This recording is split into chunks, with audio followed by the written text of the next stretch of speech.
মানে এদেরকে যে বলবেন হ্যাঁ কে বেঁধেছেন বলবেন বিষয়ে এরা এখন চিকিৎসায় যাবে, মেডিকেলে যাবে। এদের বিষয়ে এই ছেলের কোনো আত্মীয় স্বজন আছে? কি আছে? আপনি আছেন? আপনি কি হলেন ওনার? মামাতো ভাই। হ্যাঁ, আমি বলি এদের যে করছে সেটা জন্য আইনে এবং যথেষ্ট যেভাবে হোক তারা কিন্তু বুঝছেন, হ্যাঁ যা হয়েছে সেটার জন্য আইনে এদেরকে কিন্তু বিষয় আছে। আর এরা যে অন্যায় করছে সেটারও কিন্তু এখন এদের প্রথম কাজ হলো এদেরকে চিকিৎসা করা।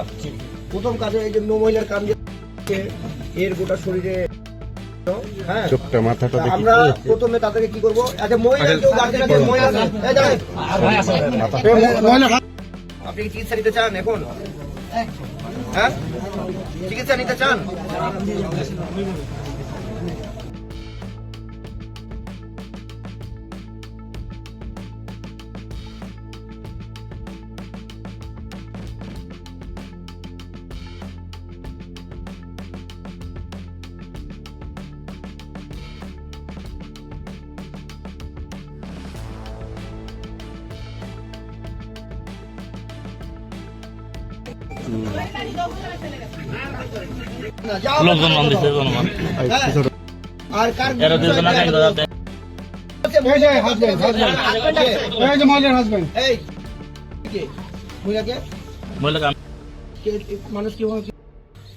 অন্যায় করেছে স্যার। আমি একটা আমার কথা 2 মিনিট শোনেন স্যার। আমি প্রতিবন্ধী মানুষ স্যার। আমি সকাল থেকে রাত 8টা-9টা পর্যন্ত গাড়ি চালাই, এই অটো গাড়ি চালাই স্যার, ভ্যান চালাই স্যার। গোটা দিন গোটা রাত এরা দুজনে সব কীর্তিকলাপ করে স্যার। আমার একটা 12 বছরের সাল আছে, মাদ্রাসা দিচ্ছি স্যার। আমার একটা মেয়ে সাল রাজশাহী শহরে বিয়ে দিচ্ছি স্যার। তারপরে এরা এইসব কীর্তিকলাপ করে, বাড়ি ধোয়া পড়া স্যার, এসব করে স্যার। এসব আপনি সহ্য করেন স্যার। তোমার যদি আমরা তোমার বিরুদ্ধে কোনো অভিযোগ পাওয়া যায় এখন তোমার স্ত্রীর চিকিৎসা করবে, তুমি বুঝতে পারছো?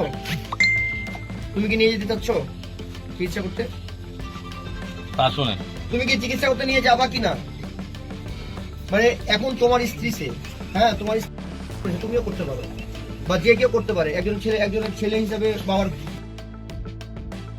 কিন্তু তার একটা হয়েছে। এখন তুমি কি তাকে চিকিৎসায় নিয়ে যাবা নাকি পুলিশ নিয়ে যাবে? না পুলিশ কেন চিকিৎসা? পুলিশের কি মা বোন নাকি? মহিলার ভাই আছে,